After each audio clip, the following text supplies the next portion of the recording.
नमस्कार. हे आमचे सर्व शेतकरी इथं आज जमा झालेले आहेत आणि आम्ही नवीन SRT पद्धत चालू केलेली आहे. ज्ञानेश्वर भाऊ बेंदरकर यांच्या शेतामध्ये आलेलो आहोत. तर त्यांनी पारंपरिक शेती सोडून जी आधुनिक शेती आहे, ज्याला SRT शून्य मशागत तंत्र असे आपण म्हणतो, तर ते मशागत तंत्र यांनी यावर्षीपासून चालू केलेलं आहे. तर त्यांची मुलाखत घेण्यासाठी आणि त्यांचा या SRT पद्धतीचा त्यांना काय फायदा झाला आहे आणि पुढे काय फायदा होईल याची माहिती मुलाखत घ्यायसाठी हे सर्व शेतकरी इथं जमा झालेले आहेत. तर आपण त्यांची अगोदर ओळख करून घेणार आहोत. नमस्कार दादा, आपलं नाव? माझं नाव ज्ञानेश्वर मुकुंद बेंदरकर, राहणार टुंकी, तालुका संग्रामपूर, जिल्हा बुलढाणा. बरं. सर्व कास्तकारांची आपण एक वेळ ओळख करून घेऊ आणि त्यांना मग माहिती विचारू. आपलं नाव काका? माझं नाव अर्जुन लक्ष्मण भिशे. आपलं नाव काका? सुरेंद्र हरिभाऊ गावंडे. काका? विठ्ठल मधुकर वरणकर. ज्ञानेश्वर पर्वत बोरकर. रामभाऊ किसन उमाळे. सुधीर मधुकर वरणकर. बरं. तर आपण शेतकरी इथं सर्वजण एकत्रित आज झालेला आहो. तर आपण इथं कशासाठी भेट दिलेला आहे काका आपल्याला? हे शेतीसाठी म्हणून लावण आहे पहिल्या वर्षी. हम्म. त्यासाठी बा पाहण्यासाठी मग काय कोण्या पद्धतीचं आहे, कशा पद्धतीचं तुम्हाला हे कसं काय माहिती पडलं की इथं समजा यांनी नवीन पद्धत जी चालू केलेली आहे? तर त्यांनी सांगितलं. बरं. तर काका, आपण शून्य मशागत तंत्र चालू केलेलं आहे नवीन, तर त्याच्याबद्दल आम्हाला माहिती सांगा, जेणेकरून आमचे जे व्ह्यूवर्स आहेत त्यांना कळू शकेल आणि जे बाकीचे कास्तकार आहेत त्यांनासुद्धा माहिती याची मिळू शकेल.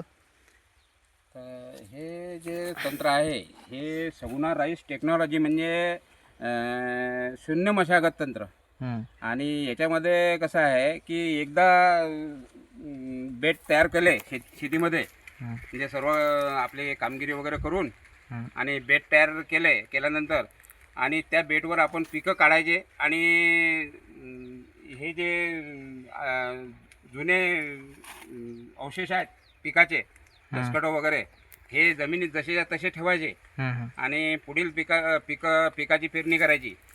आणि गवताचं जे आहे ते तणनाशक वापरून त्याचा बंदोबस्त करायचा. तर या पद्धतीनं ही शेती आम्ही म्हणजे रावसाहेब मोरे, बाबुळगाव, संभाजीनगर जिल्ह्यामध्ये आम्ही शेतीशाळा करण्याकरता गेलो होतो आणि तिथून हे सर्व मार्गदर्शन आम्हाला मिळालं. बरं, आपण हे पद्धत चालू केली, याचं नाव म्हणजे काय SRT? तर SRT पद्धत नेमकं म्हणजे काय आहे त्याचा? SRT म्हणजे सगुणा राईस टेक्नॉलॉजी. तर हे भातात आधी भात शेतीमध्ये या शेतीचा उगम झालेला आहे. आणि आता आपल्या महाराष्ट्रात संभाजीनगर जिल्ह्यामध्ये आणि बाकी बऱ्याच ठिकाणी महाराष्ट्रात आता या पद्धतीनं पिकं काढायची हे योजना सुरू झालेली आहे. आणि याच्यामध्ये कुठल्याही प्रकारची आंतरमशागत करण्याची आवश्यकता नाही आणि डवरा, वखर, निंदण हे सर्व बंद आहे. आणि तणनाशक वापरून तणाचा बंदोबस्त करून आपल्या पिकाचे नियोजन याच्यामध्ये आहे. आणि हे आमचं SRTचं पहिलं वर्ष आहे. आणि या पिकामध्ये आम्ही आता पहिल्यांदा लागवड केलेली आहे आणि इथून आम्ही आता याच पद्धतीनं पिकं काढणार आहे. बरं, आता सध्या आपण कोणतं पीक लावलेलं आहे याच्यामध्ये आता हे मका लावलेली आहे. बरं. तर हे 20 नोव्हेंबरची मका आहे आपली. आता जवळजवळ याला 90 दिवस पूर्ण होत आहे मका लावून. तर आता बऱ्यापैकी कणसं वगैरे आता याने टाकलेले आहेत आणि त्या अनुषंगाने आम्ही आता आमचे जे कास्तकार आलेले आहेत तर यांनी हे शेती पाहिली आमची. आणि त्यांचा आता मनोगत आपण घेऊ. बरं, SRT पद्धत आपण जर हे चालू केले, व्हेरायटी कोणची? जात कोणती आहे? हे आपले अंकुर भास्कर. तर अगोदर जी पारंपरिक शेती आपण करत होते आणि हे आपण नवीन पद्धत चालू केली SRT पद्धत, ज्याला शून्य मशागत तंत्र असे म्हणतात, तर पारंपरिक शेतीमध्ये आणि या शेतीमध्ये आपल्याला काय असा फरक वाटला? पारंपरिकमध्ये आपल्याला जे मजुराचा खर्च आणि ट्रॅक्टर, निंदणी, बैलजोडी याचा जो खर्च होतो तर या खर्चापासून आपली जी पूर्ण बचत झालेली आहे, जवळजवळ एकरी 15,000पर्यंत आपली बचत आहे. आणि या पद्धतमध्ये जमिनीची हलव करायची नाही, म्हणजे कुठल्याही प्रकारचं निंदण किंवा डवरा वखर करायचा नाही. तर याच्यामुळे जीवाणूंची संख्या वाढते आणि आपल्या पिकाच्या मुळा वगैरे व्यवस्थित डेव्हलप होतात. बरं, सुरुवातपासून समजा जर आपलं SRT पद्धत कोणाला करायची असली किंवा आपण सुद्धा चालू केली, जिथून आपण बघितलं तर त्याची पद्धतमध्ये सुरुवातीपासून जो स्टेप्स आहे आणि शेवटपर्यंत जे प्रक्रिया राहते ते काय राहते, म्हणजे बाकीचे जे कास्तकार आहेत त्यांना पण ही पद्धत कळू शकेल आणि याच्यामध्ये कसा फायदा होईल ते पण कळू शकेल. याच्यामध्ये असं आहे की ज्या लोकांना हे करायचं आहे, म्हणजे SRT शेती सुरू करायची आहे, त्यांनी एकदाच पूर्ण कामगिरी करून घ्यायची, खोल नांगरट वगैरे करून घ्यायची आणि ट्रॅक्टरच्या सहाय्याने 4 फूट किंवा 4.5 फूट आपापल्या पद्धतीनं त्याचे बेट तयार करून घ्यायचे. बरं. आणि त्याच्यानंतर त्या बेटवरच पूर्ण पिकांची लागवड करायची. आणि पीक निघाल्यानंतर त्याचे जे मुळा आहेत त्या काढायच्या नाही आणि त्या जमीनला म्हणजे भूमातेला द्यायच्या आणि त्याच्यापासून आपला सेंद्रिय गर्भ वगैरे वाढतो. आणि पुढील पिकाला आपल्याला जे काही समजा न्यूट्रिशन पाहिजे ते त्या मुळाचे कुजून आपल्या शेतीमध्ये नवीन प्रकारचे गांडूळ वगैरे तयार होतात. आणि त्यामुळे आपल्याला शेणखताची किंवा बाहेरून कुठलं रासायनिकतेही बी कमी प्रमाणात द्यावं लागते.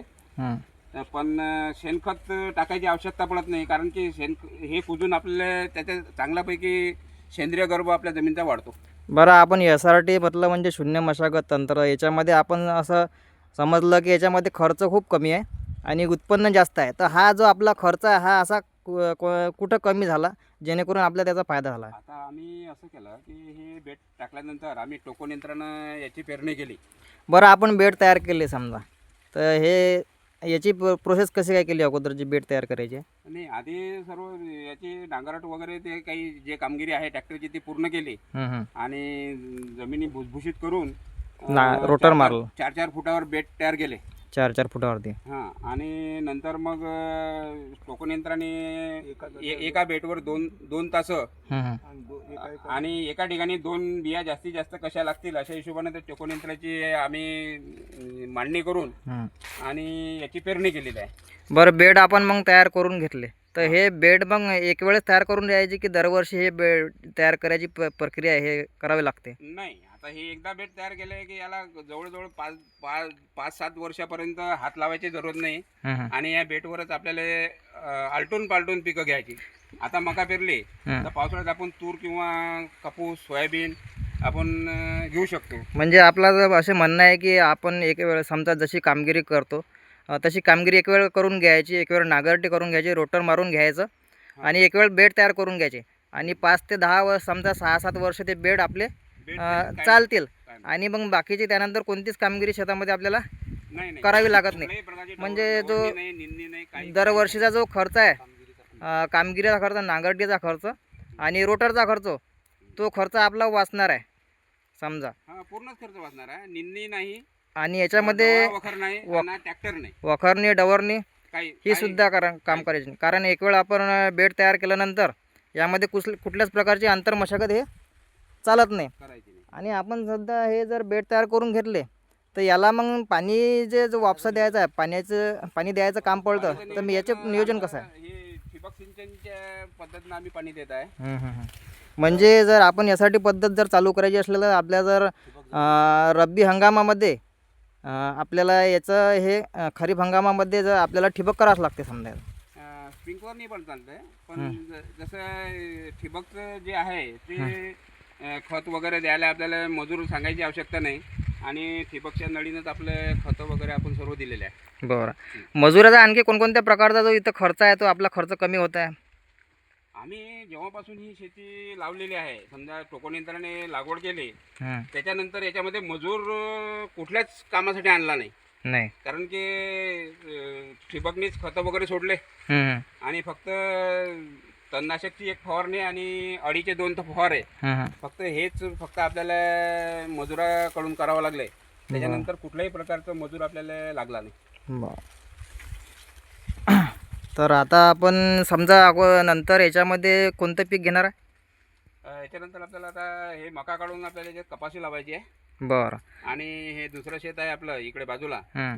याच्यामध्ये तुरीचं पीक घ्यायचं आहे आपल्याला. बरं, हे दोन्ही शेत आपलेच आहे आणि दोन्ही शेतामध्ये आपलं सध्या मक्काच लावलेला आहे. सध्या हा पूर्ण मका आहे, 8 एकरामध्ये मका आहे पूर्ण. तर दोन्ही शेतामध्ये आपण SRT पद्धतीनेच आपलं जे आहे ते तयार करून आपण लागवड केलेली आहे का? हा हो, दोन्ही शेतात SRT पद्धतीनेच लागवड केलेली आहे. 8 एकर शेत. बरं. बरं, खूप दिवसाचे जे आपले महाराष्ट्रातील किंवा भारतातील शेतकरी आहेत ते जे आहे पारंपरिक शेतीचा अवलंब करत आहेत, तर आपल्याला ही कल्पना कुठून सुचली की आपण याच्यामध्ये जर उतरलो, ही पद्धत आपण अवलंबली SRT पद्धत, तर याच्यामध्ये आपला फायदा होईल आणि आपल्याला का करावी वाटली ही पद्धत?